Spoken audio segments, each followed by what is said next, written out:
The motion picture you're about to see was filmed by many teams of cameramen in more than 100 locations around the globe. Scientists representing the world's foremost research centers took part in the examination of the evidence. The facts that will be presented are true. This may be the most startling film you'll ever see.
We're gonna have some fun, Jenny.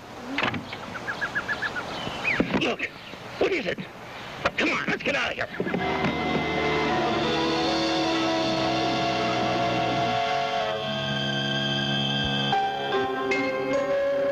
The Pacific Northwest, 1975.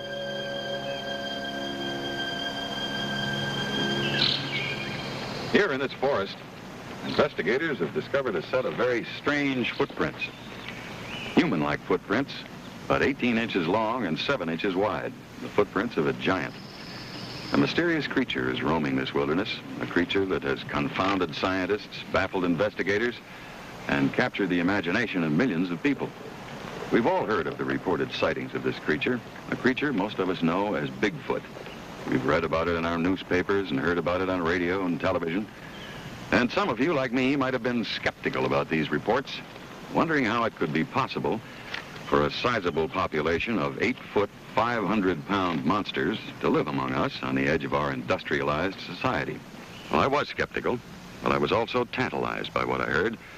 So I decided to find out for myself whether Bigfoot was fact or fiction.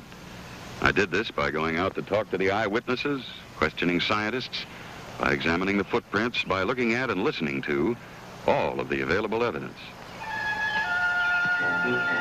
What I found out, I will now show you. A body of evidence difficult to ignore. First, there's the fact that this phenomenon is nationwide. That each year, people of all kinds from many places report seeing the giant creature, describing it as being covered with hair, being half man, half ape, and as having an overwhelming stench. In the last decade alone, there have been over 300 reported sightings of Bigfoot in America. It's called by different names in different parts of the country, like Momo, or the Fouke Monster, or the Skunk Ape, or Sasquatch, or the Noxie Monster. But whatever they call it, the people who see it are all describing the same thing. I felt something staring at me, or feeling of being watched. And I turned around, and that's when I saw Bigfoot. I was terrified. Well, I was in shock. It's totally unexpected. And the only equation I could make on this thing is that it was a gorilla. And we saw this hairy-looking animal crossing the road on its hind legs, and I can't tell you for sure what it was, but I believe it was Bigfoot. In spite of such eyewitness testimony, there are scientists who say that creatures like Bigfoot do not exist, that such monsters dwell only in our minds, not in our forests. They point out that man has always been quick to believe in monsters, and that these beliefs are born out of the unknown and nurtured by the unexplained.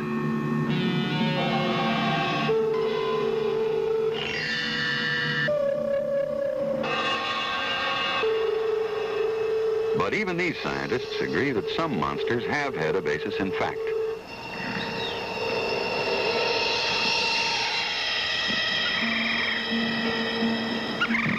For centuries, Western man had heard rumors about a legendary man-monster that roamed the jungles of darkest Africa. It wasn't until the late 19th century that science caught up with this legendary monster, calling it the gorilla.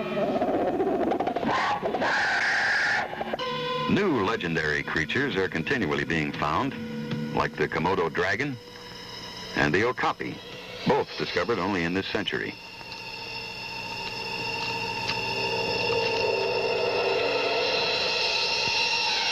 The giant panda was not discovered by Western scientists until 1937. It is still rarely seen in its natural habitat, the bamboo jungles in the mountains of China. New species are, in fact, being discovered and classified each year. New mammals, reptiles, fish, birds, and thousands of new insects. People, too, are being discovered, like these Indians, the Tasadai, a Stone Age tribe living on the island of Mindanao in the Philippines. These primitive people lived on the edge of civilization, unknown and undiscovered by modern man until 1972.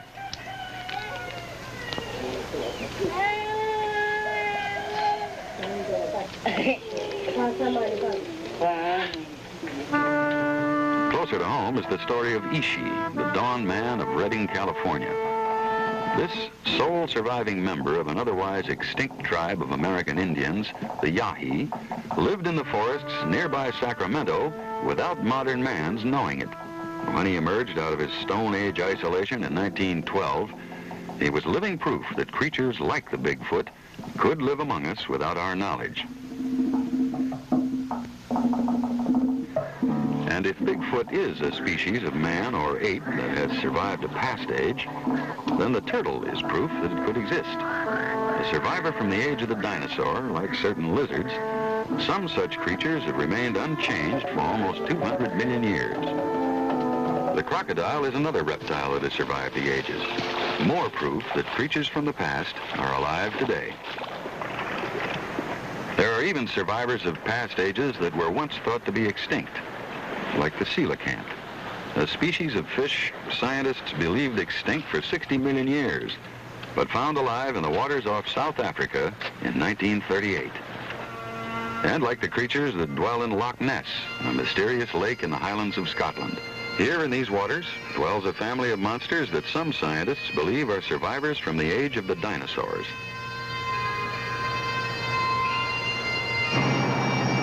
The Loch Ness Monster has been reported seen by thousands of people, by tourists, and by the villagers who live around the lake.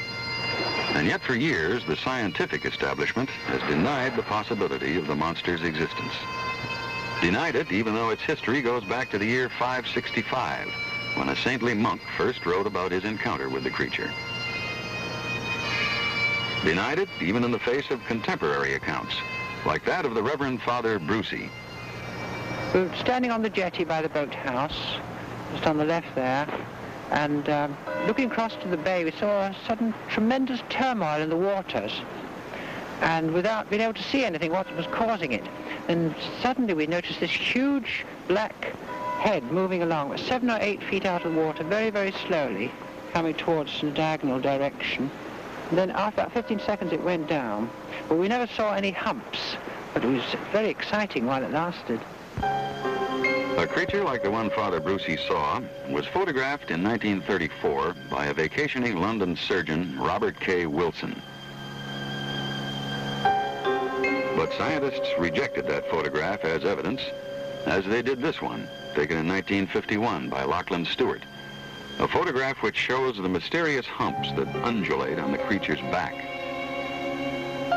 This picture, taken in 1955 by Peter McNabb, was similarly rejected, even though it clearly shows the creature nearby a familiar landmark. There were at least 16 photographs of the Loch Ness Monster, and all of them were rejected as evidence by the scientific community. It wasn't until this man, Tim Dinsdale, took his motion picture film of the monster that some scientists began to take notice. It was in 1960.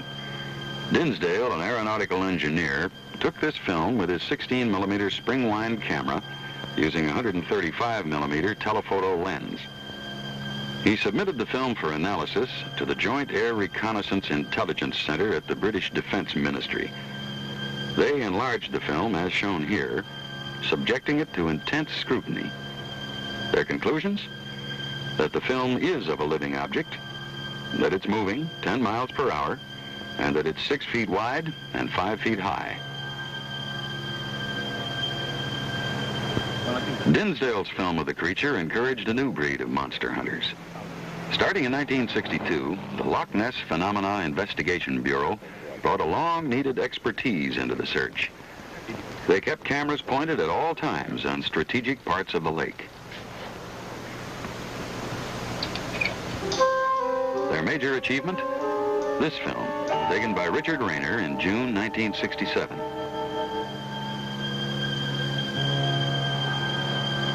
British Air Force scrutiny of this film led to the conclusion that, like the earlier Tim Dinsdale footage, this was a picture of a living object of some size.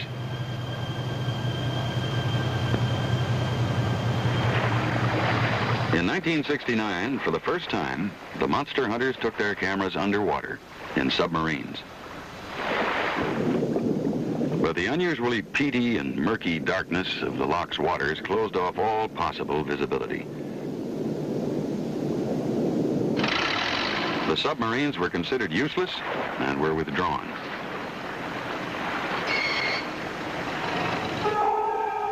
Better results have been achieved with sonar, sound waves which collect echoes off whatever object they bounce. The echoes are converted into electrical signals on shipboard graphic recorders.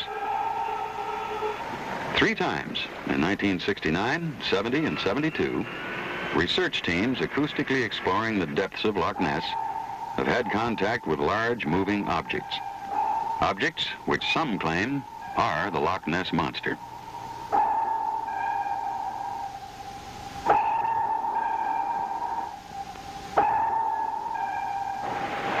The director of one of these expeditions was a Boston patent lawyer and physicist, Dr. Robert Rines, who 4 times has returned to Loch Ness to try to get subsurface photographs of the monster. Dr. Rines each time has dropped waterproof cameras into the loch. The boy out there? Yes. Well, that's right on the edge of a slope. It's in about 60, 65 feet of water. It's going down. That's it.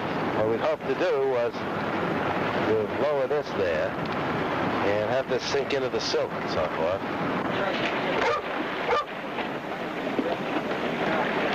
The cameras have been developed by Dr. Harold Edgerton of MIT, who also developed Jacques Cousteau's underwater equipment. The cameras are connected to powerful strobe lights and sonar recorders, all operated by computers. On at least 2 occasions, objects larger than 30 feet, like the Loch Ness Monster, have passed through the sonar beam.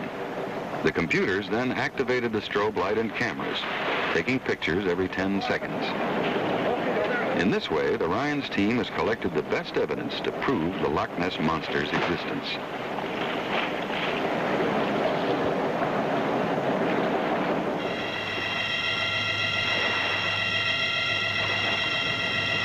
100 feet below the surface, they have achieved dramatic photographs, while at the same time recording sonar tracings. Tracings which indicate the passing of two large marine animals. On the sonar tracings, even the oft-reported mysterious humps of the creature registered. The photographs are close-up dramatic pictures of a fin, about 8 feet long and 4 feet wide. The fin of the Loch Ness Monster. Reptilian prelude. Now that we know that it's there, what is it? Tim Dinsdale, who has interviewed almost every living eyewitness of the monster, has an idea. Then you get this tremendous body. The forward limbs, I think, are rather smaller than the rear ones. These curious humps, of which I think there are two basically at the pelvic and the shoulder girdle, and this region in between seems to be able to change shape. People have seen the back changing shape. They've actually watched it. And then right up the back end, you have, I think, a tremendous swimming tail, like a crocodile's tail, which is used to propel the thing through the water. This mock-up, based on eyewitnesses' descriptions and the various photographs, suggests that the Loch Ness Monsters are a family of plesiosaurs, animals believed extinct for millions of years. As we learned with the coelacanth, extinct is not as final as it sounds. Some scientists now believe Loch Ness is home to 30 or 40 such giant creatures, creatures the local people refer to as Nessie, a harmless monster. Unless one considers the tragic accident that befell British speed champion John Cobb. Attempting to set a new record on water, Cobb took his boat, the Crusader, onto Loch Ness in 1955.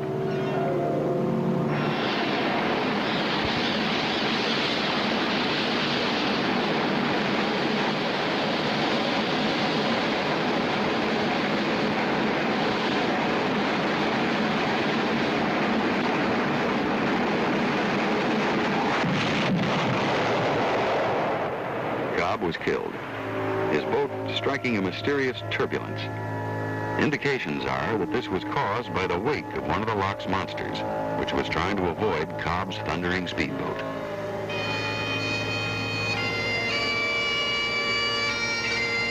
Once rejected by scientists and skeptics, the Loch Ness Monsters are now believed to live in this lake, 24 miles long, 1 mile wide. But still rejected by scientists and skeptics are the giant monsters that dwell in the forests of North America.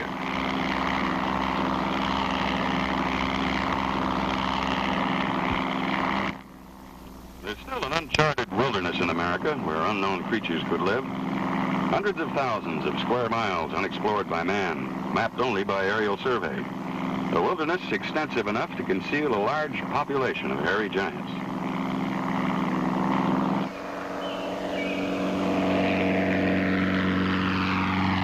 This wilderness is shrinking.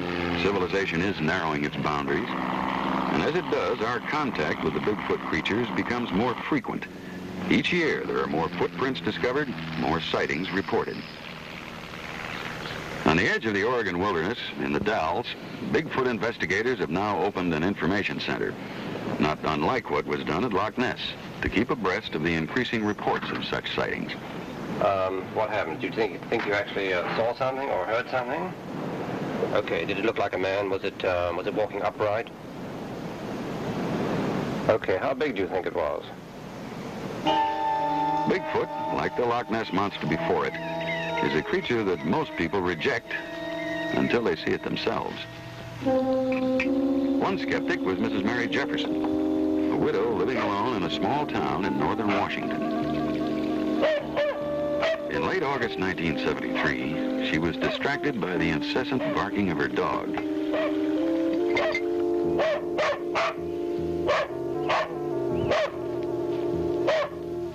Emerging out of the wilderness, perhaps because of the recent forest fires to the north, came a creature Mrs. Jefferson had never seen before.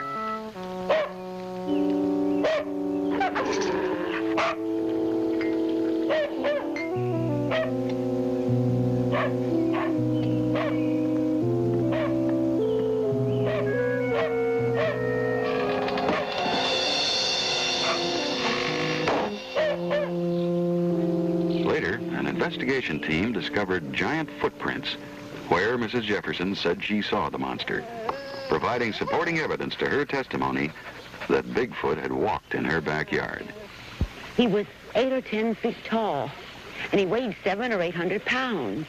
Now, he walked upright like a man, and his hair, well, it was brownish, and it stood up on end. It was all tousled, and his face was just hideous, and he smelled.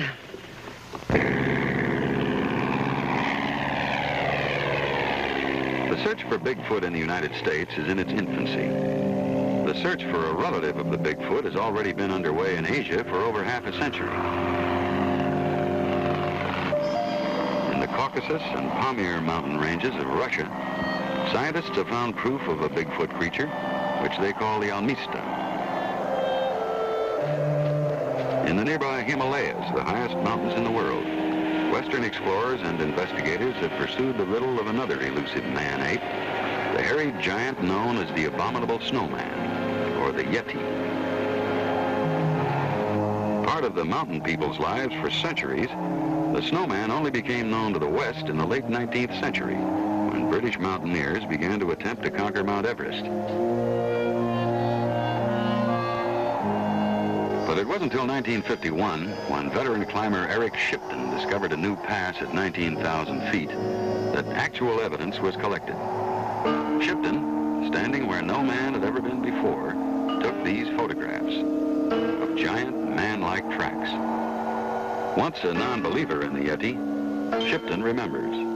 Well, I must say I felt I had a very strange feeling inside. I've often seen these tracks before, but hitherto I'd always been a bit of an agnostic about the whole question, but seeing these tracks so absolutely fresh and clear, well, there seemed to be no doubt about it at all, and it was that really gave me a very eerie feeling that here one was in the presence of something quite unknown.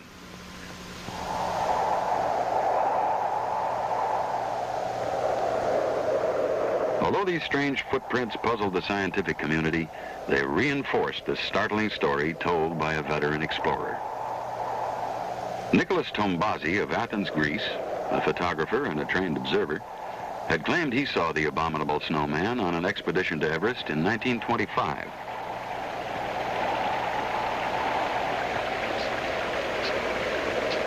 Almost never seen by Westerners, the snowman was glimpsed by Tombazi in a clearing only 300 yards away.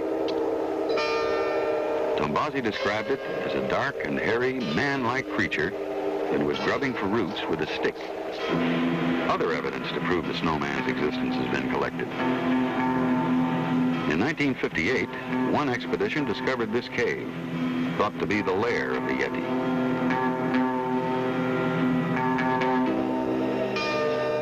And in 1961, another expedition came across what was believed to be the hide of a Yeti. Another discovered what was believed to be a Yeti's mummified hand, and what was said to be the hide of a Yeti's skull.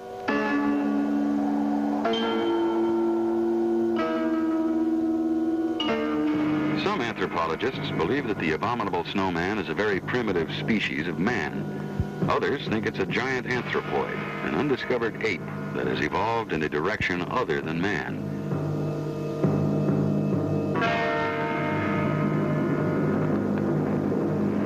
They believe that these giant creatures migrated from Asia to America thousands of years ago on what was once the Bering Straits land bridge, which linked Russia to Alaska. In support of this theory, there is the evidence of Bigfoot's continuous presence in Indian history, appearing in various forms on totem poles and paintings, and being called by different names, like Gilwick, Salatic, Oma, Bukwas, and Sasquatch. Part of the North American Indians' mythology from the beginning, Bigfoot was first encountered by a European in 1811. British explorer and mountain man David Thompson noted in his journal that while crossing the Rockies, he came across footprints made by a giant. Footprints whose great size, he wrote, could not have been made by bears. And in July of 1884, a British Columbia newspaper carried the account of the capture of a creature. A creature they called Jacko, whose description fits that of a young Bigfoot. Another early account of Bigfoot in America comes from President Theodore Roosevelt in a book he wrote about his days out west. The true story concerns two trappers on the Salmon River. It was in 1852. The trappers encountered the creature. Violence followed. One of the men was killed. Roosevelt wrote that he believed the story. In 1924, in British Columbia, a vacationing prospector, Albert Ostman, reported that he was captured and held prisoner by a family of 4 Bigfoot creatures. Ostman's incredible tale included observations that one scientist felt could only have come from a direct encounter with a large primate species. Ostman signed an affidavit before his death attesting to the truthfulness of his story.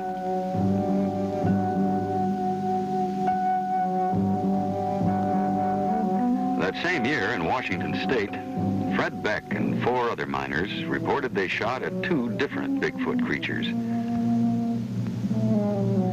Later, Beck and his friends were attacked by an angry group of Bigfoot giants who tried to destroy their cabin by rolling large boulders onto the roof. These and other accounts make up the long history of man's experience with Bigfoot in the forests of America.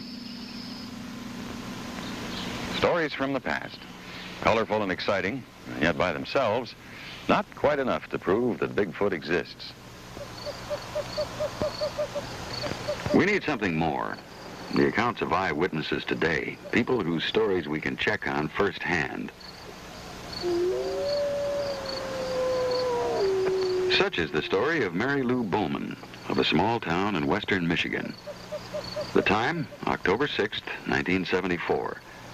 The 17-year-old high school senior was waiting for her father.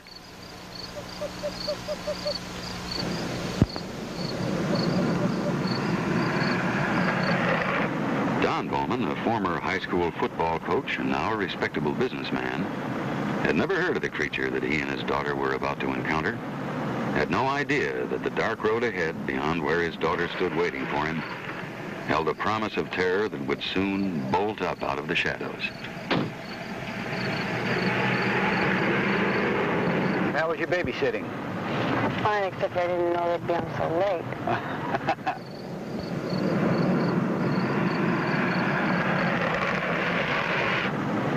I have to spend the whole weekend now doing homework.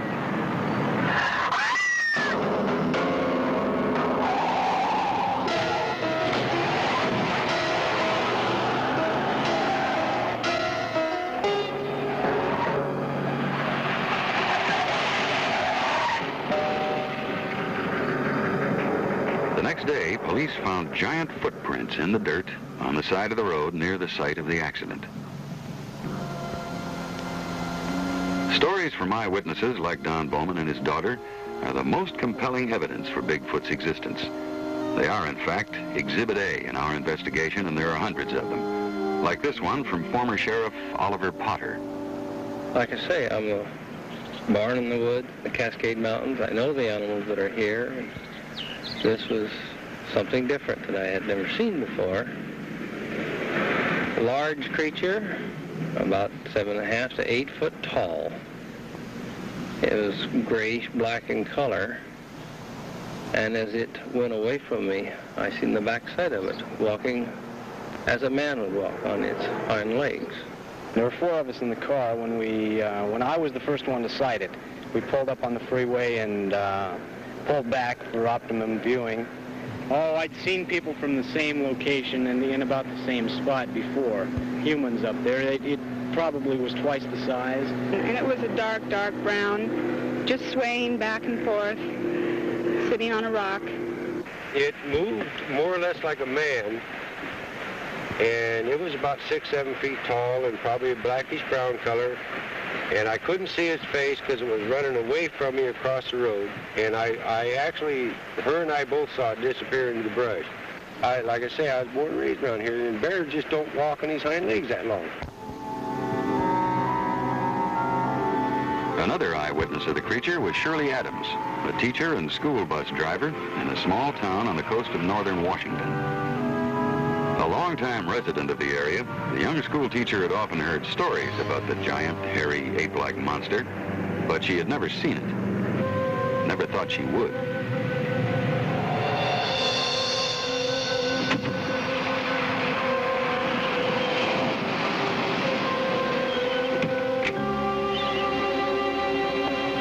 What Shirley Adams saw did not frighten her. She experienced, in her own words, an unusual pleasure at seeing a creature at peace with nature.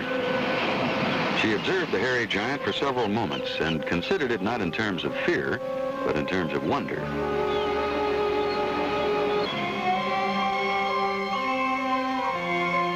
Eyewitness testimony, however, has had little such effect on the scientific community. Eyewitness reports are not reliable. People can think they see things. Their minds can play tricks on them. But Dr. Tibbet, so many people have seen Bigfoot. Now, is it possible that they're all hallucinating? Look, see this skull? Now, that's hard evidence, something to test, to deal with. Bring me a bone or a skull or a carcass, and then maybe I'll believe in Bigfoot. Look, hundreds of law-abiding, respectable people have testified that they've seen Bigfoot.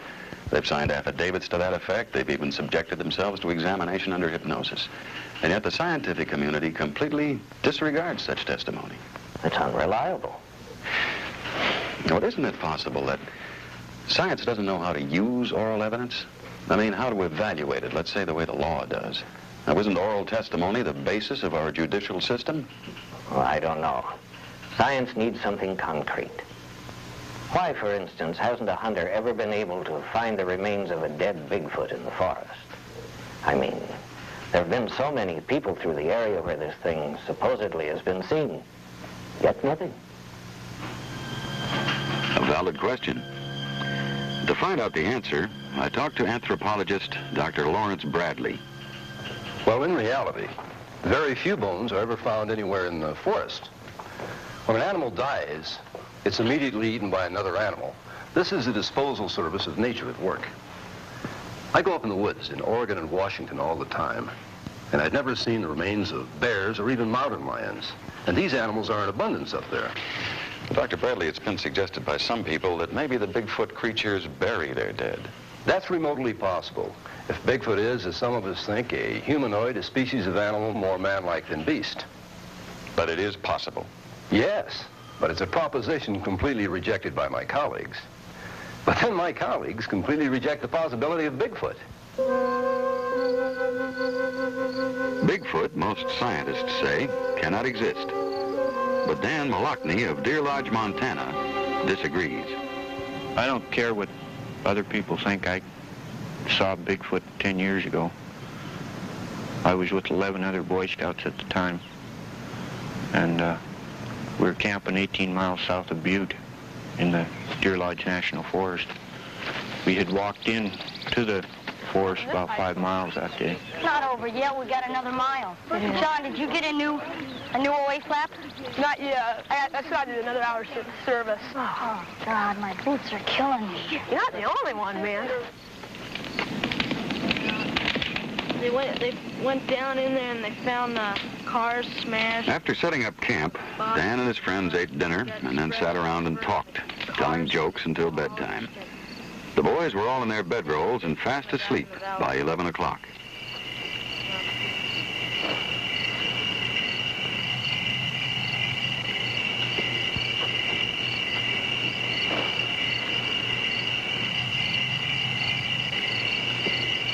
Whatever it was in the forest, Dan's friend was the first to sense it, the first to hear it.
and 2 other boys saw the giant monster.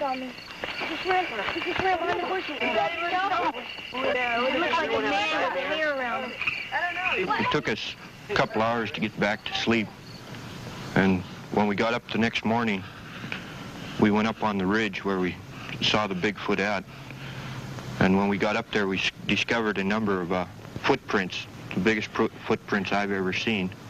And they look something like this. Exhibit B, the footprints. Some 20 inches long, 8 inches wide. Footprints found impressed 2 inches deep into the earth, 1.5 inches deeper than a normal man's.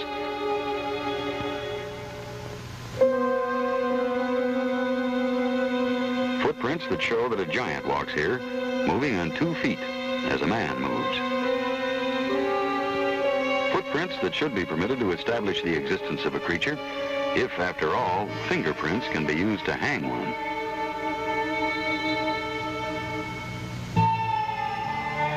These footprints, however, in spite of their number, do not convince the scientific community that Bigfoot exists. These scientists maintain that nature plays tricks with footprints, especially in the snow. Footprints, they say, change shape and grow larger as they continuously melt and refreeze. I asked Peter Byrne, formerly a big game hunter in the Himalayas, about this theory of distorted footprints in the snow. Shoot one. Small footprints do melt out. This is true. Footprint of a deer, say 2 inches across, may become 5 or 6 or even 7 inches across when it melts. But they do not melt with any uniformity. So that if you had a line of these footprints, the melted footprints of a small animal, they come out completely out of any uniformity, different shapes, squares, circles, oblongs, and so on. And I think it's ridiculous to suggest that a small animal and the melting snow could really make a Bigfoot track.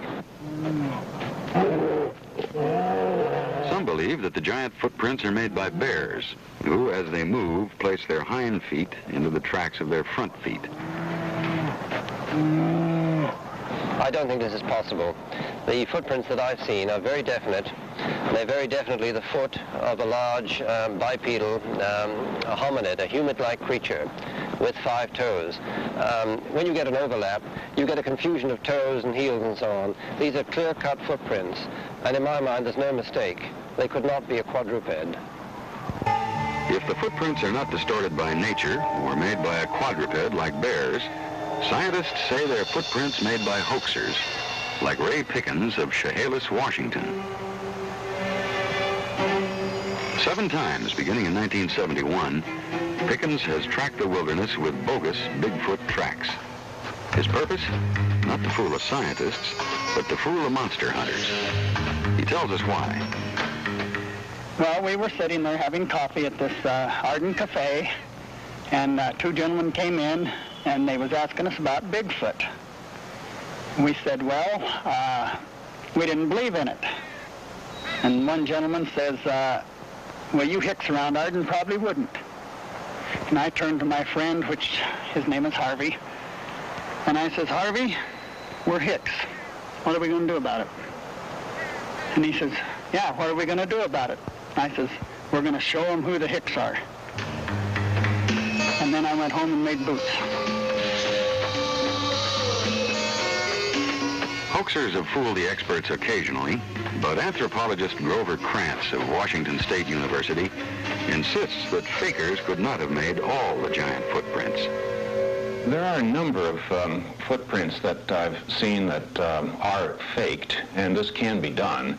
But on the other hand, there are a few that show some characteristics that I think could not have been faked. This is one such footprint. This cast, I've drawn in the approximate reconstructions of the bones. This is a crippled individual where a couple of bulges have extended out between adjacent bones on the outer edge of the foot. If this had been a human foot, these bulges would have been farther back, but they shifted forward, making the heel longer and the front of the foot shorter. This is exactly what is required for a foot that's going to carry perhaps an 800-pound body. Now, I don't think any faker could have thought of it and figured this out and adjusted his footprint accordingly. A fake footprint is just simply an expanded enlarged footprint or enlarged copy of a human foot. With this convincing background, I now thought it best to talk to a trained observer who personally discovered such giant tracks, like newspaperman Ed McLarney of Stevenson, Washington. I turned my head and looked in the direction Marv was pointing.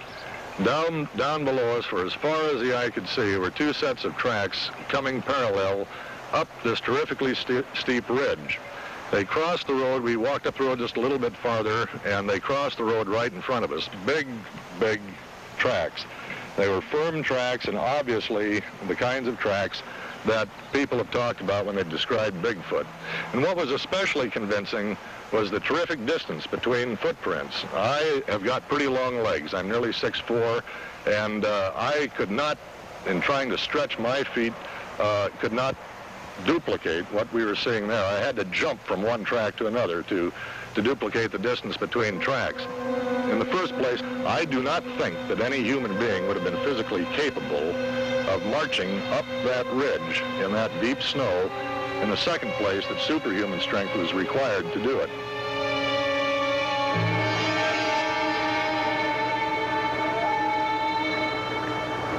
For years, the only proof of Bigfoot's existence were the accounts of eyewitnesses and the plaster casts of footprints.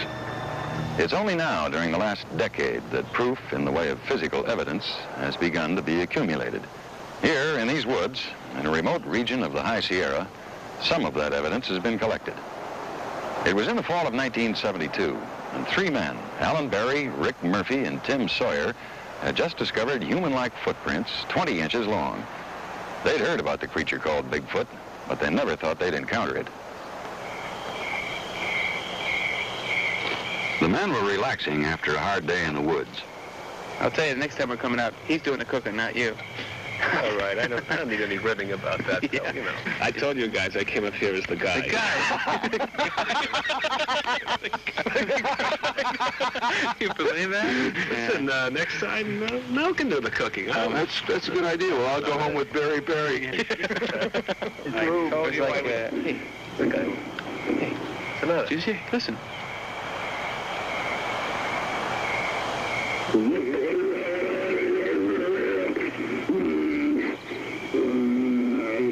Sounds like my mother-in-law. Hey, don't joke around.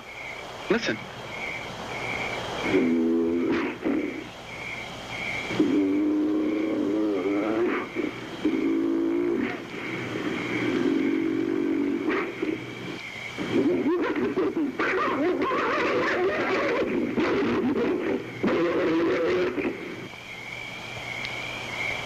I never heard anything like that before. Me neither. I'm going to get that on the tape recorder. Fortunately, on this trip to the Sierras, Alan Berry had his tape recorder along to record the sounds of various birds and animals. Calmly, he reached for this and not for his rifle. Where's it coming? I don't know.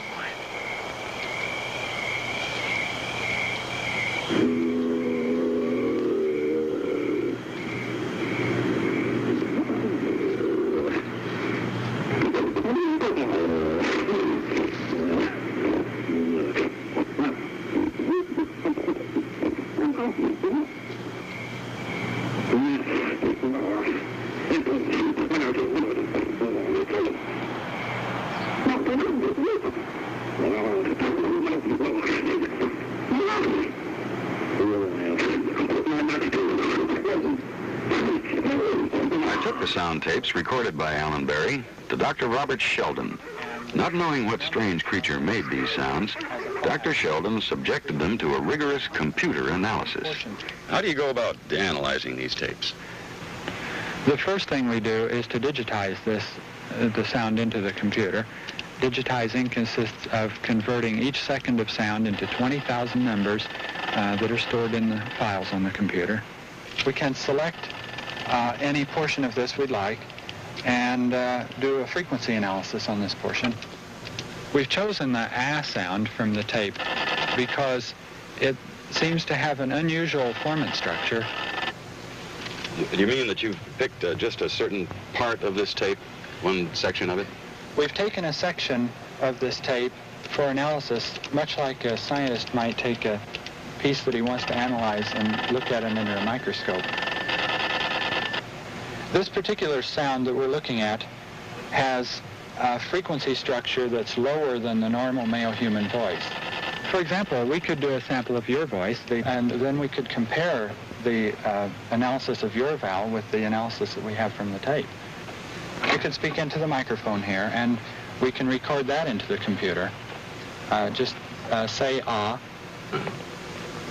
Ah.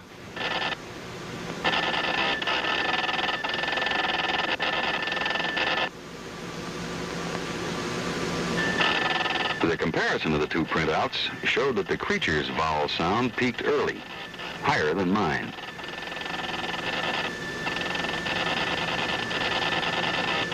My sound edged out at a secondary, lower peak. I asked Dr. Sheldon what he could learn from these comparisons. Human male has a vocal tract on the average of about 17 centimeters long. This analysis tells us that based on the form and frequencies of this sound, we would have a vocal tract of about 25 centimeters long. You see, so that could give you some idea of the size of whatever creature made the noise. Yes. We could say that the vocal tract that produced these sounds would have been at least 50% larger than a human male. Then that means that if I'm over 6 feet tall, the creature that made this sound must be over 9 feet tall. That's probably true, yes. Are there any other tests that you can do to analyze the tape? We can do what we call a formant track.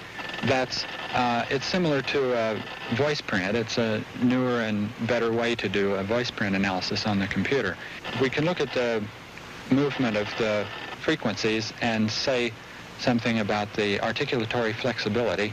During the 15 minutes of sound on this tape, we have examples of 3 vowels, eh, ah, and o, but nowhere on the tape is there the sound E. Now, the sound E requires moving the tongue forward in the mouth. And if we look at the physical structure of, say, a gorilla, the gorilla has the neck at a different angle, and it's impossible for the gorilla to move his tongue forward in order to make the E sound. The fact that we don't see this sound on the tape suggests that this creature perhaps did not have the ability to make that sound. Do you know what made these sounds? No, I don't. Well, the first Exhibit C. is digitize this into The sounds made by an unknown creature, probably Bigfoot. That consists of Sounds that seem to indicate that the creature is more man than ape. tape.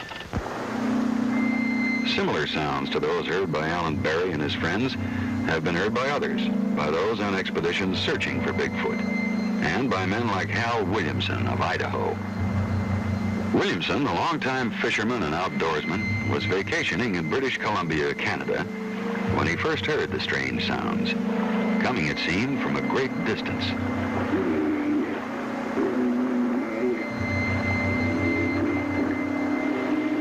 The sounds seemed to be coming closer, and suddenly they were upon him.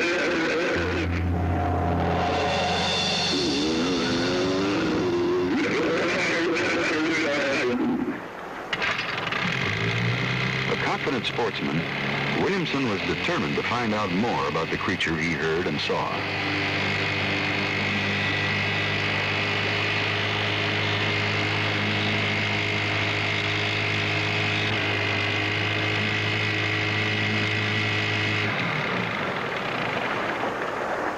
The air was heavy with a foul odor, a stench Williamson later described as being, in his own words, one of the worst smells he's ever experienced.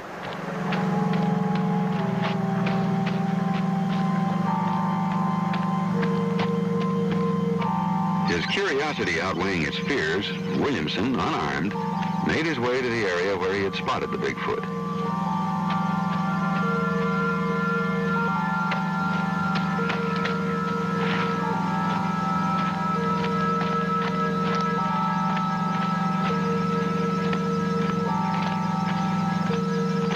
Silence now replaced the eerie screams of the giant creature. But the stench in the air told Williamson that the monster was still nearby.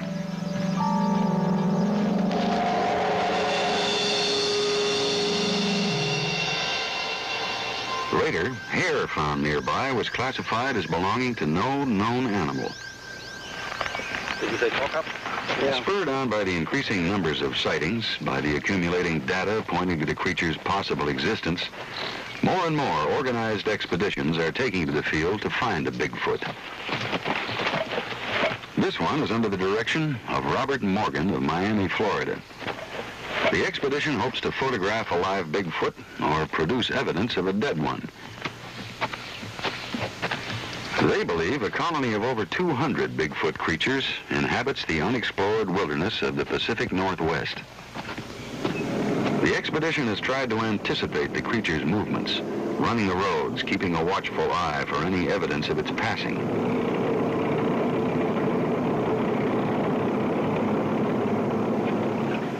Thinking Bigfoot to be a nocturnal creature, they're prepared to penetrate the darkness of night with special light amplification viewing devices.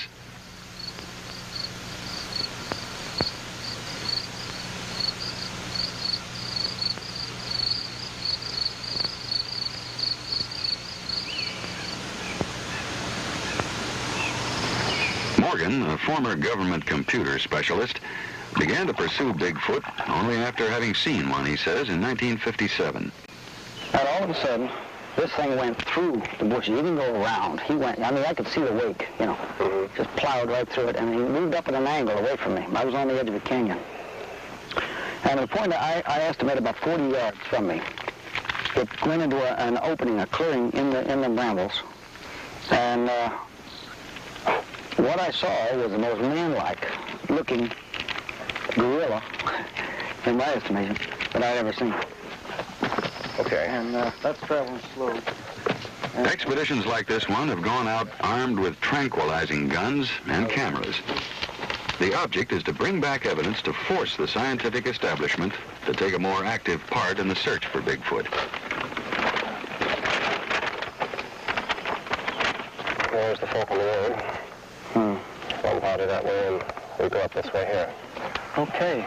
Pete, Ann, Ted, we'll see you in 3 days. Though it did not find a Bigfoot, this team did find hair and fecal droppings. Evidence found on expeditions like that of Robert Morgan's, and evidence found by chance by hunters and hikers, eventually finds its way into scientific laboratories like this one. Some of it has yielded interesting results. For instance, though some feces collected and turned in are found to be that of bears or other animals, others remain unexplained, unidentifiable, possibly from a creature unknown to science. Now, a great deal can be learned from droppings. For example, the eating habits of the creature, which in turn can help those who are looking for Bigfoot. Now, the Morgan expedition reports that examination of feces leads them to believe that Bigfoot feeds on roots and grass and berries and tree shoots. And therefore, in their search for Bigfoot, they are following the growth of these succulents.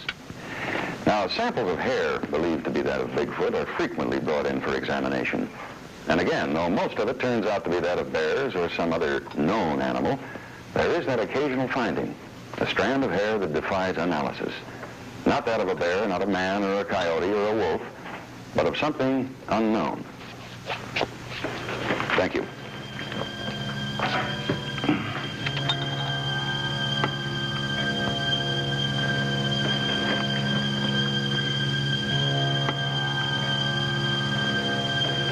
Several times, such hair samples have stymied scientific definition. Now, these hair samples were found at the site of giant human-like footprints and after a sighting of a Bigfoot creature.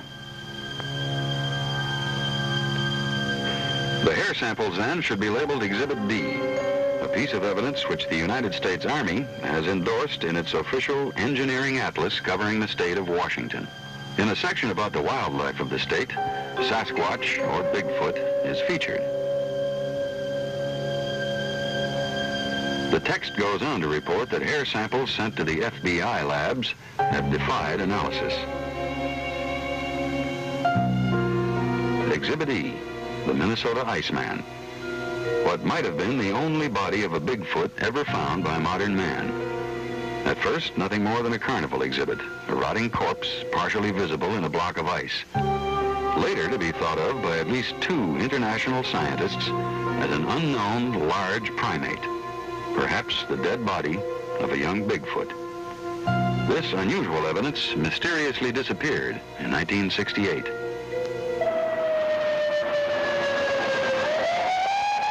Next, I turned to an investigative avenue often taken by the world's police departments to get another, if unusually different, viewpoint of the creature's existence. A viewpoint that police departments in Miami, Boston, Los Angeles, and even Scotland Yard have called upon to help solve seemingly unsolvable crimes. I went to Peter Hurkos, the world's foremost psychic detective at his home in Los Angeles.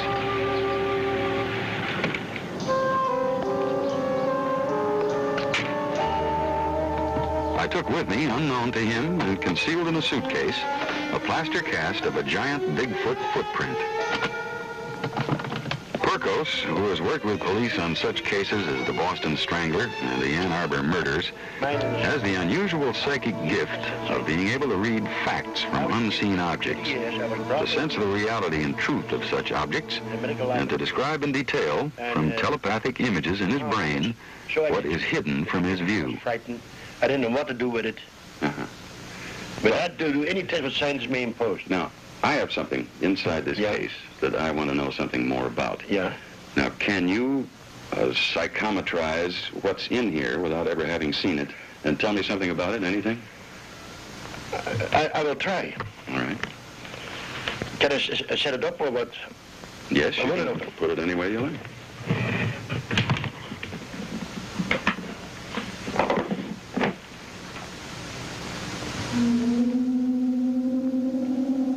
That's in half man, half animal.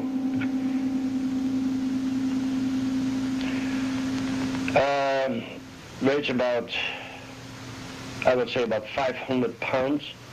Is about between 8 and 9 feet. Lives in cave.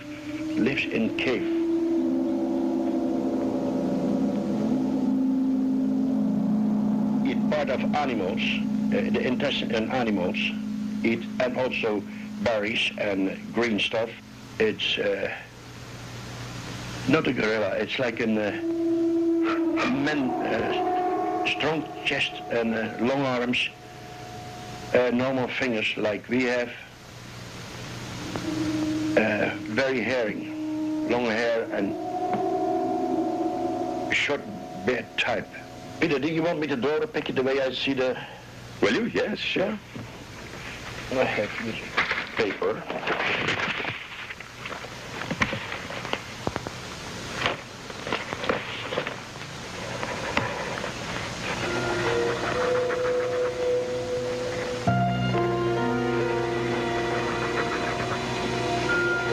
We've witnessed a dazzling display of Peter Hurkos' psychic powers. Powers that not only determined what was in a closed case, but powers that said the object in that case was authentic, not a fake, that it was made by a living creature, by a Bigfoot.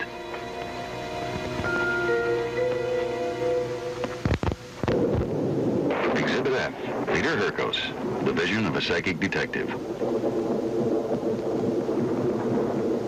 For Exhibit G, I traveled to a small Washington town not far from the Canadian border, increasingly more intrigued by the abundance of psychic and physical evidence. The most compelling evidence for Bigfoot's existence, however, remains the eyewitness reports. And the most compelling of these are when the creature has been seen at the same time by more than one person. Now, in police work, this is called corroboration, and it's another way to establish the truth. Now, there are scores of such corroborative stories in the Bigfoot investigation, but the most interesting to me are these. This file contains the accounts of over a dozen sightings of Bigfoot, all taking place within a 30-day period in this small Washington town. It was during a salmon run on the river, and Mr. and Mrs. Tom Stern were the first to encounter the creature.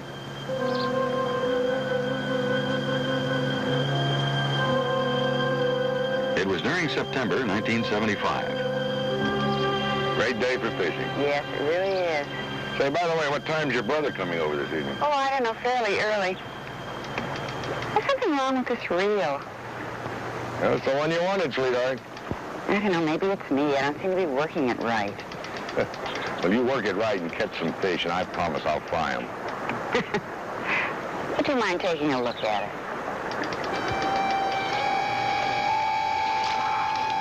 What is that?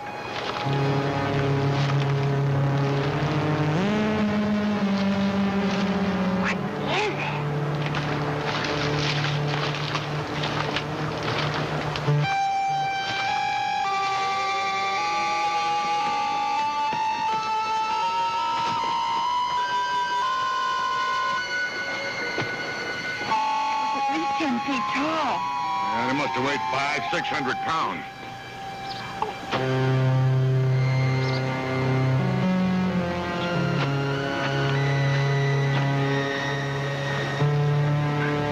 It's twice my stride.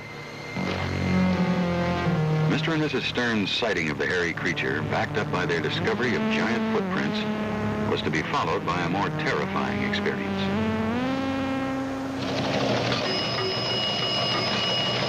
Police cards on file at the county sheriff's office recount the horror of that second encounter. 10:10 p.m., September 12, 1975. Rita Graham was alone in the living room watching television.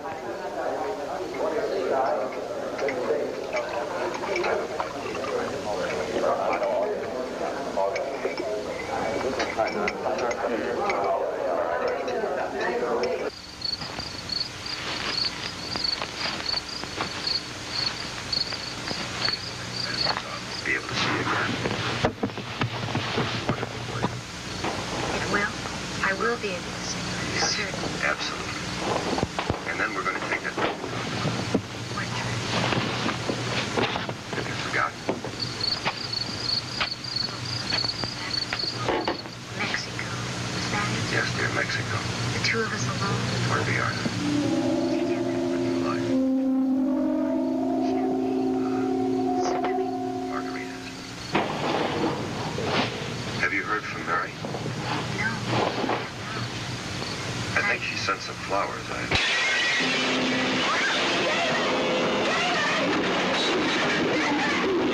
There's something out there!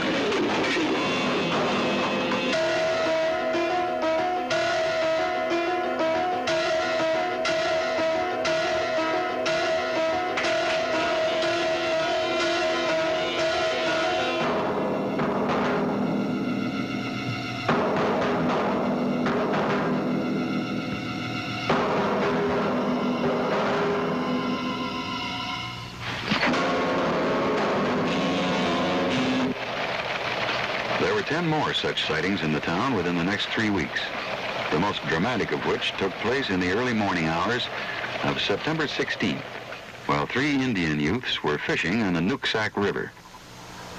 John Green, 31, a recreational director for the Lummi Indian Council, and 2 friends were taking turns drifting down the channel, trailing their nets, fishing for salmon.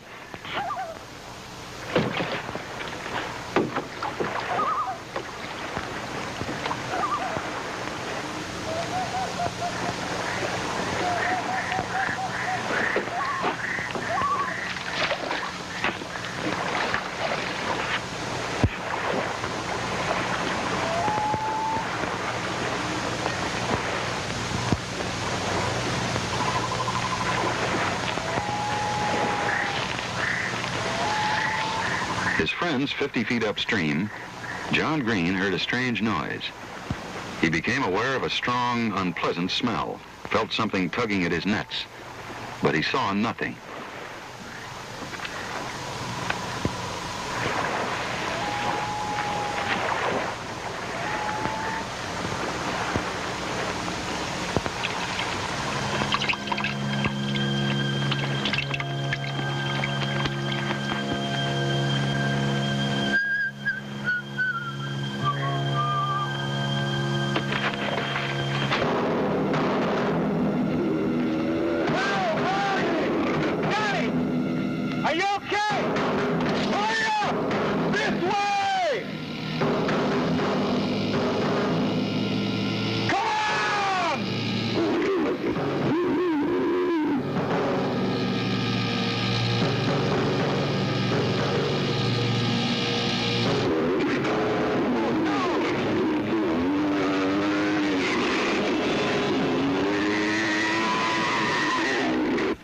One town, a number of sightings.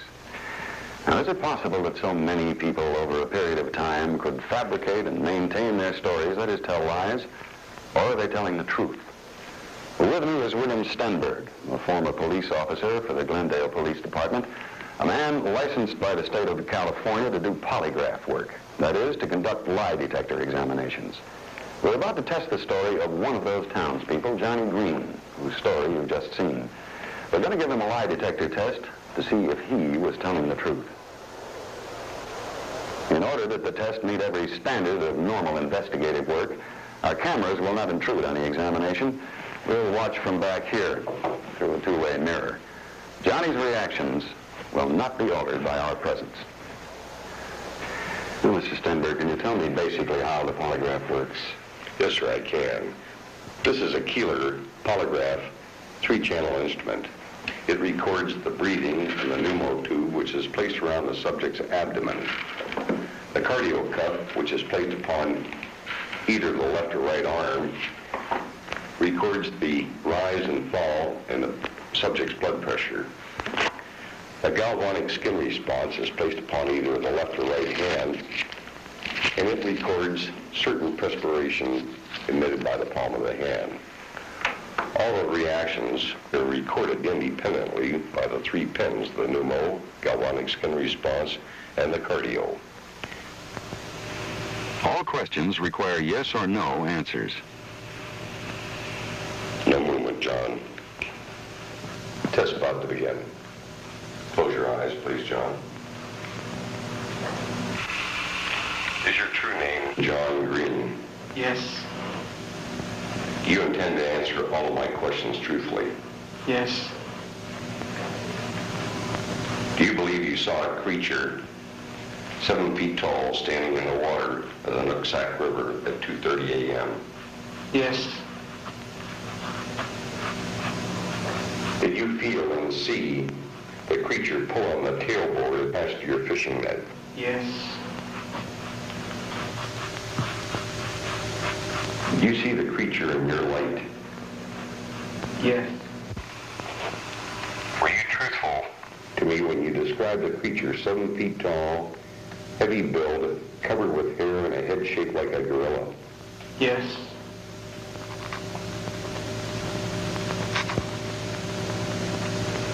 To complete a polygraph test, Stenberg asks the same 12 questions 3 times each. Have you lied to me on any of these questions? No. Test is complete, John. Please remain seated. The polygraph machine confirms that John Green did see something that night in the Nooksack River, something large and hairy, something John Green and his neighbors called Bigfoot. Your eyelids are becoming heavier. Another way to test the truthfulness of eyewitnesses is through hypnosis, where people can more vividly recall things they saw and did but cannot remember. It's going to become limp. For this reason, police departments around the world now utilize hypnosis to get at the truth. Eyelids are becoming more and more heavy. I'm in the office of Dr. Sidney Walter, a clinical psychologist licensed by the California State Board of Medical Examiners. A former professor at UCLA and a government consultant, Dr. Walter specializes in the use of hypnosis. And he is, at this moment, placing Jerry Lou Welchel of Fontana, California, into a hypnotic trance. Now, Jerry Lou has already told me that she, her girlfriend, and 2 children all saw Bigfoot one night 6 years ago. Dr. Walter will now test her story under hypnosis. You're back into the summer of 1968. It is summertime of 1968. It is summertime of 1968. You're going to call up your girlfriend, Kathy. You're going to get into your T-Bird and drive towards that location, and you're going to relive and experience everything in detail, step by step.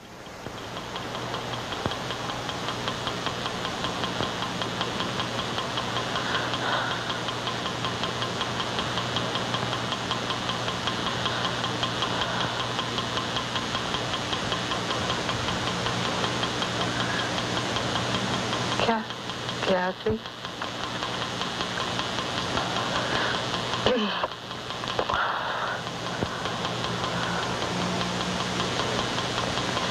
Kathy, it's Jerry. Is Jane over to your house? Or you just left here? Yeah. No, he said that they were going up to see about that monster. Yeah. Okay, you want to go? I'll get the kids ready. Okay, see you in a few minutes. Okay, get your coats on. Okay, come here, Sherry. Jerry Lou, now actually in a deep hypnotic trance, Okay, go get in the car. is recalling how she and a girlfriend went out to a deserted drag strip to investigate the reports of a monster seen there the night before. Now get back in the seat and sit down. Is Kathy home? You ready to go? Okay. Now, where was it? The drag strip. Nah. No monster's gonna be there. No. Okay. Oh, heck. Karsten. Kathy, look out. Get down, get down, get down. Oh.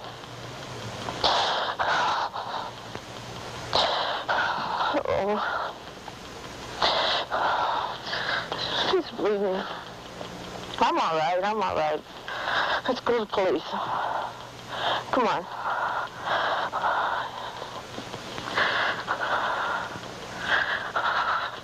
Drift deeper and deeper into relaxed state now, Jerry. Drift deeper and deeper into relaxed state. You could hear me clearly.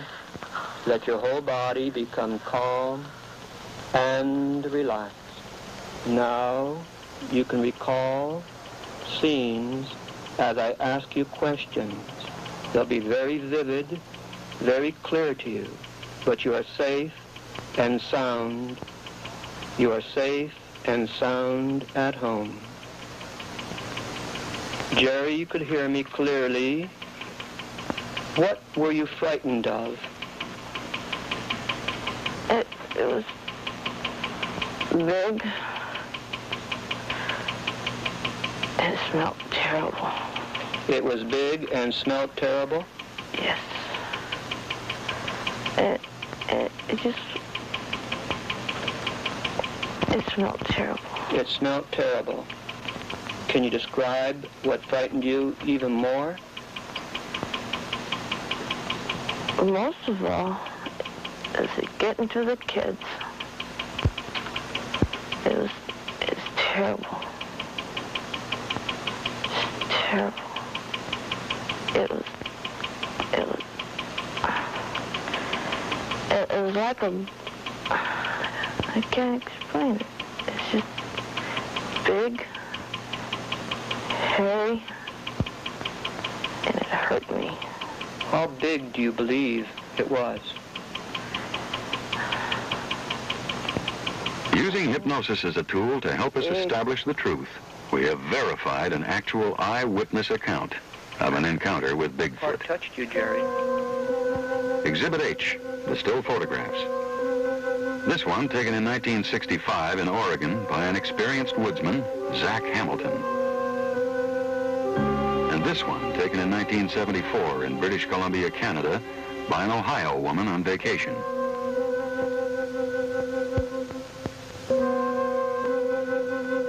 And a third one taken in Alaska in 1973.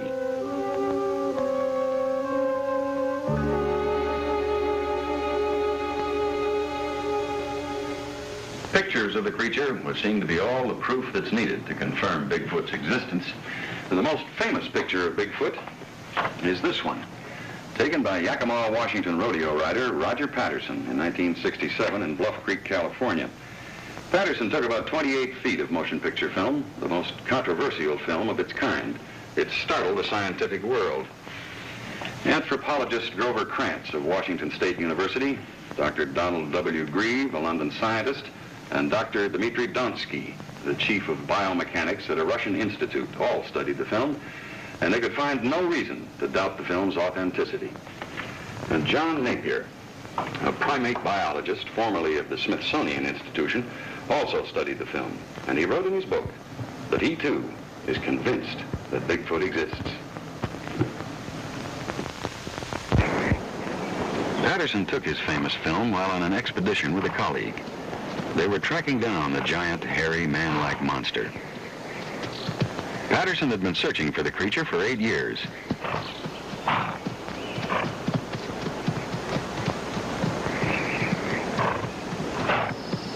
Suddenly, there was a commotion. Patterson's horse reared, throwing him. Patterson grabbed his camera and filmed as he ran. Here is his actual footage, the images he captured, what he called the abominable snowman of America, or Bigfoot. If this film is legitimate, then there can no longer be any question about Bigfoot's existence. To verify its legitimacy, I went to anthropologist Grover Krantz at Washington State University. There is one film that was made by Roger Patterson in 1967 of what appears to be a Sasquatch that I am reasonably convinced now is a legitimate piece of film. I've checked just about every possible measurement of that film, having looked at it, at least 50 times now, and I don't think there's any way Patterson could have figured this all out and faked it. I also asked Dr. Jeffrey Bourne, director of the prestigious Yerkes Primate Lab in Atlanta, Georgia, to analyze the film.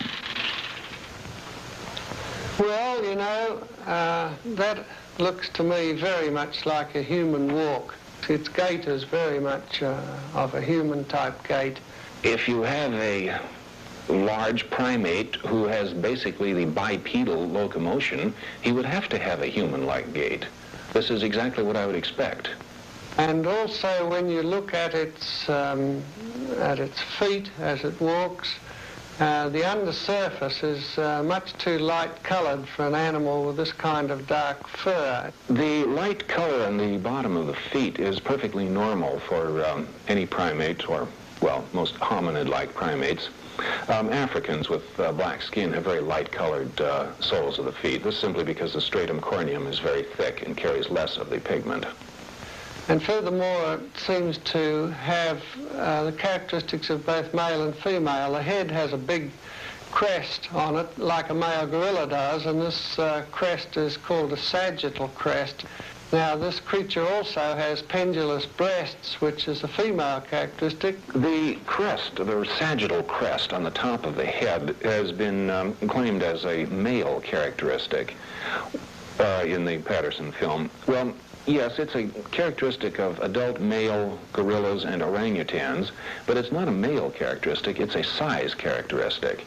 Beyond a certain size, the jaw muscles must find attachment on a special crest, and it happens that only male gorillas and orangutans get that big. If there were a female primate of the 5 to 500-pound body size, it would have to be so big that it would have a crest as well. So it's not a male characteristic. And the breasts are covered in fur, and in all other primates, the breasts are actually either bare or very sparsely haired. I don't know what the breast of a Sasquatch ought to look like. Of course, what's going on there is, in Patterson's film, the creature has a bulge here, which seems to be a two-part bulge, but it's not really very clear. This might not actually be breasts.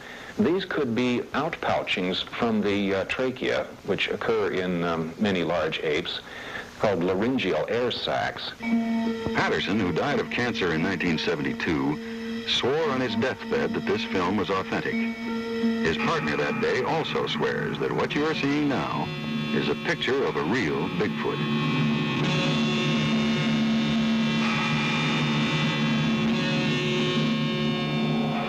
Satisfied with this evidence, some scientists are now trying to classify the Bigfoot creatures, declaring them to be perhaps a more evolved species of a fossilized ape, a more man-like Gigantopithecus. They've begun to study the living habits of the creatures, based on the voluminous accounts of eyewitnesses for the past 100 years.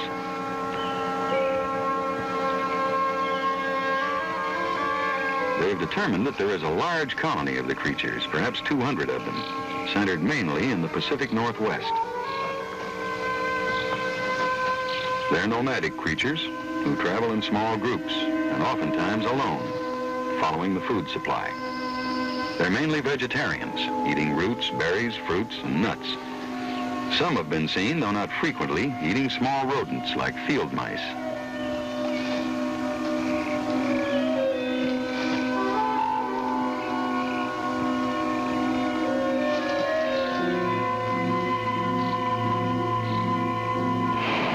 There have even been accounts of them digging for clams at an ocean beach.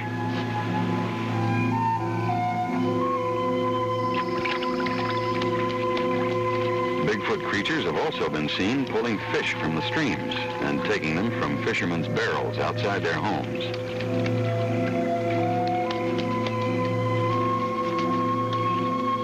They have never been known to use fire or to use tools, though they have frequently been seen using a stick or a stone to dig for food.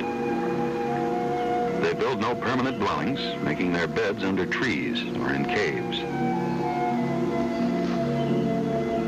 They sleep mostly during the day, traveling and looking for food at night, finding safety in the darkness.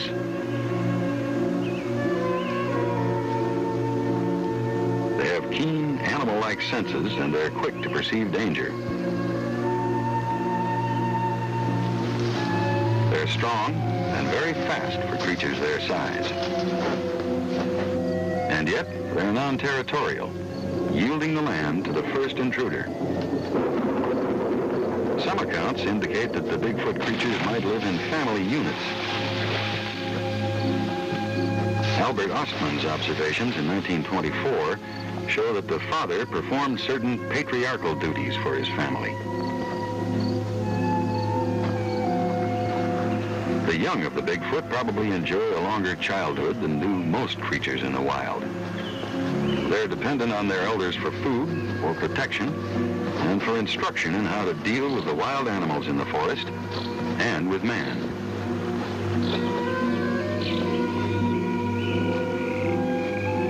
They themselves are not predators. If they were, more would be known about them.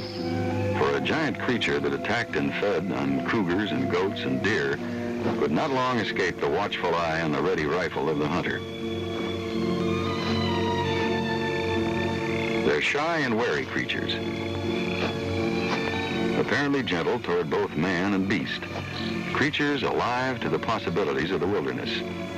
They're elusive creatures, hard to catch a glimpse of. Creatures perhaps like man, still evolving into a higher order. There are some who believe that the Bigfoot creatures are man, primitive man, and as such are entitled to all the protection our society offers other men. One true story that illustrates Bigfoot's human likeness is that told about an Oregon high school teacher, William Lawrence. Lawrence was driving with his wife, Kathy, on a backcountry road in the spring of 1973. A lot of good fish around here, especially this time of year. See everything you want, you get. Son of a... You see that? I'll get my rifle and get a shot at this thing.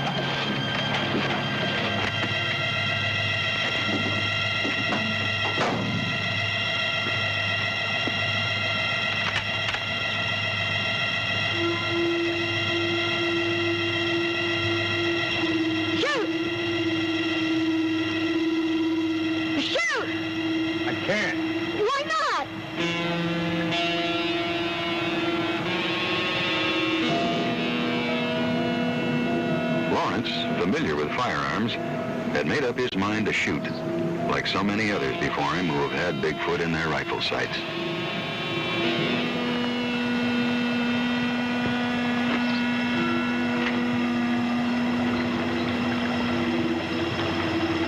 I can't. It looks human. Unable to shoot, Lawrence later described Bigfoot as having the eyes of a thinking creature, not the eyes of a wild animal.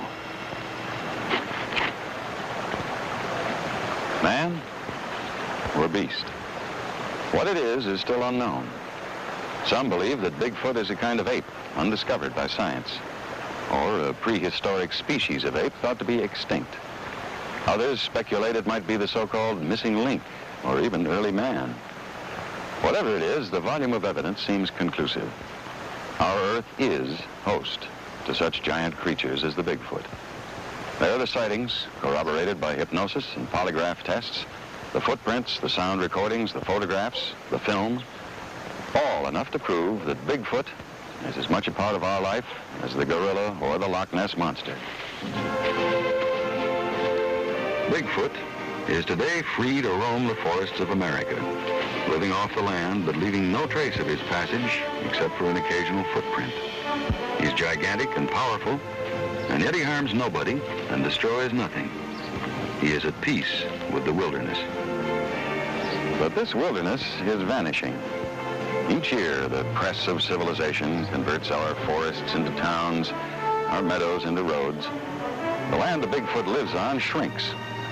Soon they may be driven from their wilderness cover, like Ishi, the dawn man of Redding, California.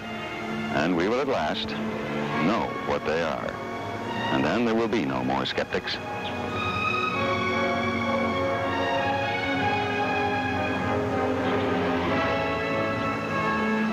Man will continue to try to solve the mystery of Bigfoot, but as we do, let us hope that we will not destroy what we seek to understand.